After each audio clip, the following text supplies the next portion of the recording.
Greetings, film connoisseurs. Welcome to a special outdoor episode of the No Flim Flam Film Fan Channel. We are nearing the end of November, and here in the United States, that means people like to reflect on things they're grateful for, as well as some Native American history. All of this comes together in that most quintessentially American holiday. Yes, I'm talking about the Piper's Creek Salmon Celebration.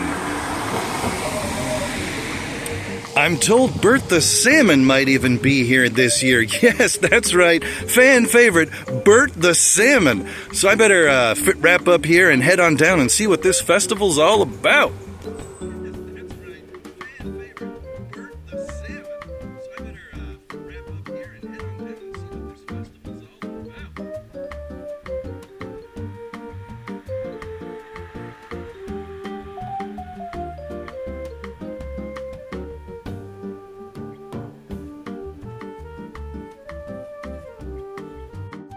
It may sound like a lot to ask, but if we can all work together to restore and protect riparian zones, we can create a powerful resource to save our salmon and steelhead for future generations.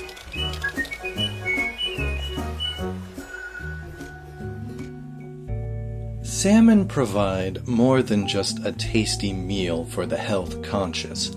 They are a keystone species in the Pacific Northwest, meaning that their livelihood affects the environment more than most other species. When salmon thrive, the whole ecosystem is in good balance, and when they suffer, it's a clear warning. So it's no mystery why people who have lived near salmon since time immemorial have celebrated them, scheduling major cultural events at key moments in the life cycle of the fish. When salmon come home to their nesting grounds to spawn, historically, people have gathered in large numbers to welcome them. And people have gathered here in Piper's Creek to celebrate salmon today. Some good pictures? Yeah. Salmon stewards, as the volunteers are called, are providing plenty of educational opportunities.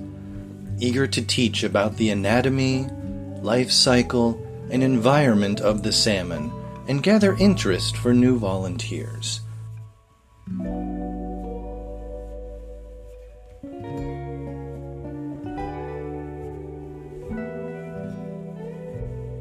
There are activities for children, free donuts and coffee, even cold brew.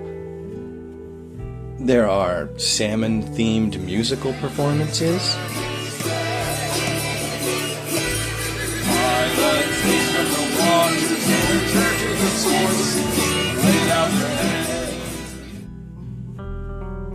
And salmon-themed dancers.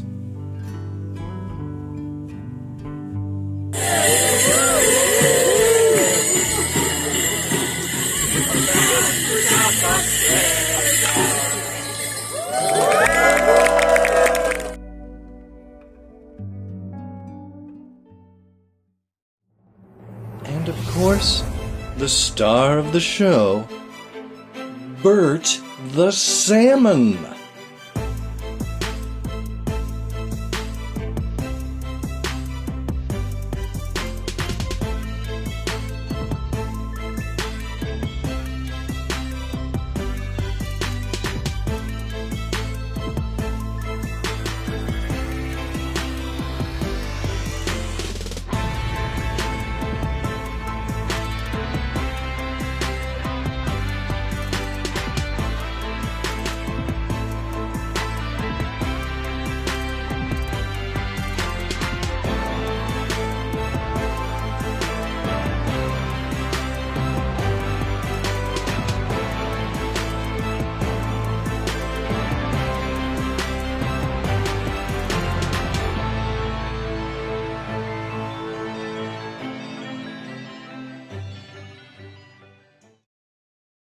Bert the Salmon.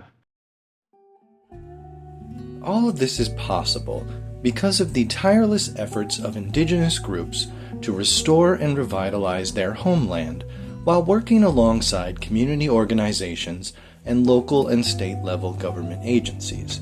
Specifically, Here we have the Suquamish people to thank. The Suquamish have been living in the Puget Sound for thousands of years, and unsurprisingly, they know a thing or two about how to thrive in these waters.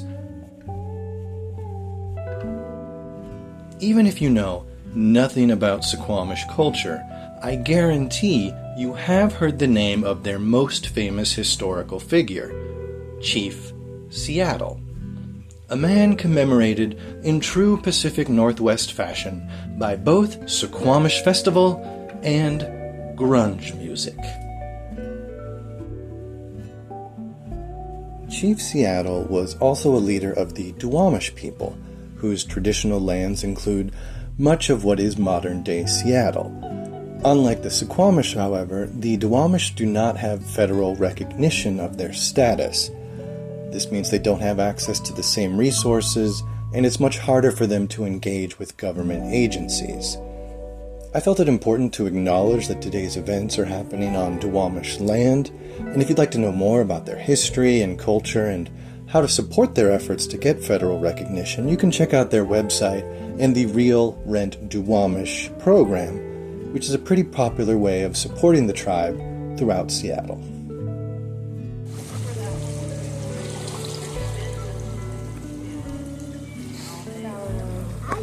They're like wagging their tails. That's how their progress is so. Those ones are making equal. It seems always so that one did a good job right there. Pipers Creek, home to today's salmon celebration, sits in the middle of Carkeek Park, one of Seattle's many green areas. Carkeek is a name taken from a wealthy benefactor, but the original name for this region, as spoken by the Suquamish and others, translates roughly to "leave it alone." And if you know anything about U.S. government history, you know that the settlers and their ancestors did the opposite of what reasonable, educated people asked of them. Whole forests were removed for timber, a wastewater treatment plant was constructed along the waterways, and a train line, which is still in very regular use, was constructed along the coast, damming up the flow of stream waters. Stream waters essential to the life cycle of the salmon. Despite gaining park status and being protected from clear-cutting for most of the 20th century, Carkeek Park saw no salmon for about 50 years. Concerned citizens fought the government and slowly began winning arguments for watershed restoration. After nearly a decade of work at Pipers Creek, plus, salmon returned for the first time in 1987 and have been returning every year since. Numbers have varied year to year, with some recent years being quite low, but last year breaking the record several times over. And while that sounds exciting, keep in mind that salmon return to their birthplace to spawn and then die. I visited the park during this boom, and let me tell you, the stench of rotting fish carcasses carried well past the water's edge. But I suppose that's a liability worth having if it means a healthier environment. Just spoke with some of the volunteers. Numbers are looking good this year, which is great to hear. Also got some information on how the creek operates. Where do the salmon come from?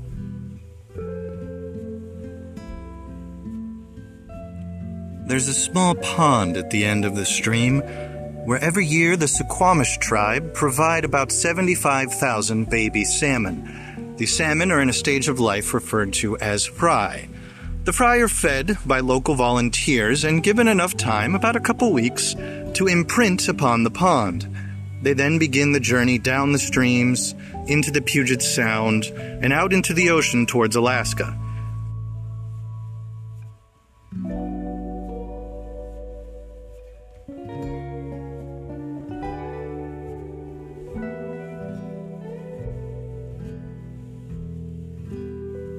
They'll live for about 2 to 3 years as adults, and then smell their way back home to the pond where they grew up. Of the 75,000 fry, maybe a few hundred will actually survive the journey back as adults. On average, a salmon might lay about 3,000 eggs, of which maybe a couple will reach full adulthood. It's truly a numbers game for them.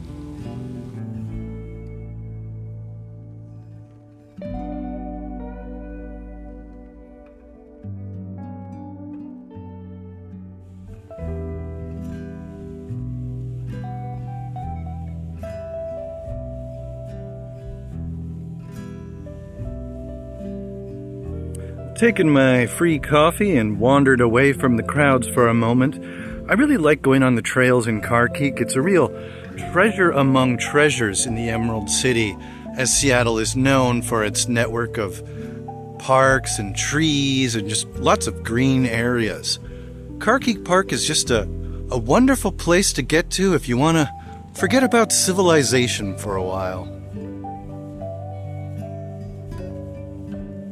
When the local government finally started taking the advice of people who'd lived here forever and just left the land to develop on its own, we started to see the evergreens start to return, the forest slowly starting to look like it used to. And all along the streams here in Carkeek, you find these tall bushes. Fans of the game Stardew Valley might recognize the name. These are salmonberry bushes.